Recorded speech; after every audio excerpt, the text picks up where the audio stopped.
बुलढाण्याच्या एका छोट्या गावात जन्मलेल्या नवजात बाळाच्या पोटात गर्भ असल्याची धक्कादायक माहिती एका सोनोग्राफीद्वारे समोर आली। या गर्भाच्या अस्तित्वाचा समज 2 आठवडे डॉक्टरांना झाला होता। आईच्या पोटात असतानाच बाळाच्या पोटात गर्भाचा शोध डॉक्टरांना लागला। बाळाची डिलिव्हरी झाल्यानंतर बाळाला त्वरित अमरावतीच्या सुपर स्पेशालिटी हॉस्पिटलमध्ये रेफर केलं। त्यानंतर बाळावर शस्त्रक्रिया करण्यासाठी डॉक्टरांनी एक पथक तयार करण्यात आलं। 3 दिवसांच्या बाळावर 1.5 तास शस्त्रक्रिया केली गेली। या शस्त्रक्रियेच्या माध्यमातून बाळाच्या पोटातून 2 मृत अभ्रक बाहेर काढले गेले। हे अभ्रक बाळाच्या पोटात वाढत होते, त्यामुळे बाळाच्या जीवनाला धोका निर्माण झाला होता। ही शस्त्रक्रिया अत्यंत तणावपूर्ण परिस्थितीत डॉक्टरांनी पार पाडली।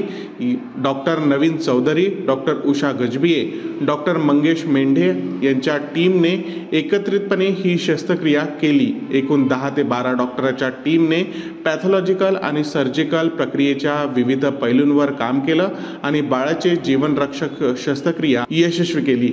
अमरावतीतील या सुपर स्पेशालिटी हॉस्पिटलमध्ये अशा प्रकारची शस्त्रक्रिया ही पहिल्यांदाच पार पडली।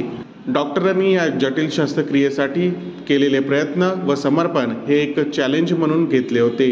त्यांनी अपार मेहनत घेत बाळाचा जीव वाचवला, त्याच्या पोटातील मृत अभ्रक बाहेर काढले। या घटनेची संपूर्ण देशात चर्चा होत आहे आणि सुपर स्पेशालिटी हॉस्पिटलच्या डॉक्टरांच्या टीमने ही कौतुक केले आहे। विक्रम ढोके, अमरावती।